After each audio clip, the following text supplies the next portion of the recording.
மத்தவன்லாம் கோமாளின்னு அப்படின்னு ஏதோ ஒரு பிராண்ட வந்து ஒரு இமேஜ வந்து கிரியேட் பண்ற மாரி இருக்குது. அது அவருடைய கருத்து. இல்ல இப்ப அதுன்னு மட்டும் இல்ல. இப்போ கொஞ்சம் அப்படியே ரீவைண்ட் பண்ணி பார்த்தோம்னா, பிப்ரவரி 8 1957ல முரசொலியில ஒரு கார்ட்டூன் வருது. அதுல காமராஜர வந்து சாரியெல்லாம் கட்டுன மாரி ஒரு கார்ட்டூன வந்து சித்தரிச்சிருக்காங்க. இப்ப சரி. இதுவும் இதான் இப்ப என்னன்னா, நீ எனக்கு அகைன்ஸ்ட்டா இருக்க அப்டின்னும்போது, உன் மேல நான் கிரிட்டிசிசம் வைக்கலாம். ஏன்னா, எல்லாருமே வந்து விமர்சனத்துக்கு உட்பட்டவங்க தான். யாருமே வந்து இந்த புனிதம் அப்டிங்கிற கேட்டகரில வரமாட்டாங்க. ஆனா, அந்த விமர்சிக்கிற முறைன்னு ஒண்ணு இருக்குல்ல. ஒருத்தவங்கள வந்து ரோஸ்ட் பண்றது அப்டிங்கிற கல்ச்சர் கூட இப்ப இருக்கு. ஆனா, இப்ப அந்த ரோஸ்ட் பண்ணும்போது, அப்யூஸுக்கும் ப்ரொஃபானிட்டிக்குமான டிஃபரன்ஸ்ன்னு ஒண்ணு இருக்கு. ஸோ, இப்ப காமராஜர் மாரி ஒருத்தரையும் இப்டி இழிவா விமர்சனம் பண்றதோ, அப்புறம் ஒரு கட்சிக்கு வந்து ஒரு குறிப்பிட்ட கூட்டம் வந்து சப்போர்ட் பண்றாங்கன்றதுக்காக அவங்கள தற்குறின்னு பிராண்ட் பண்றதோ, ஏன்னா பகுத்தறிவாளர்கள் பைத்தியக்காரங்க. எல்லா கூட்டத்திலயும் இருப்பாங்க. ஆனா, நாம வந்து ஒரு கூட்டத்தில பார்த்த அந்த பைத்தியக்காரங்கள வச்சு, இவங்க மொத்த கூட்டமும் இப்படிதான் அப்படின்னு ஸ்டீரியோடைப் பண்றது வந்து எந்த வகையில நியாயம்? ஒரு தடவ பண்ணா தவறு. 2வது தடவ பண்ணா தப்பு. தவறு பண்றது தெரியாம பண்றது. தப்பு பண்றது தெரிஞ்சே பண்றது.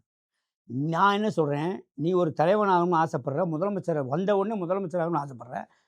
உடனே எடுத்த உடனே திமுக தீய சக்தி, நான் தூய சக்தி. சரி அது தீய சக்தி. நீ எப்படி தூய சக்தி?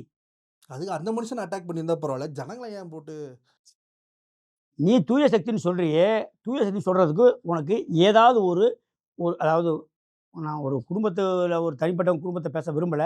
ஏதாவது பொது வேலைக்கு வந்தேன்னா சொல்ல வர்றேன். ம். இப்ப நீங்க வந்து எல்லாருமே வந்து இப்போ ஓட்டு போட வந்தாங்க.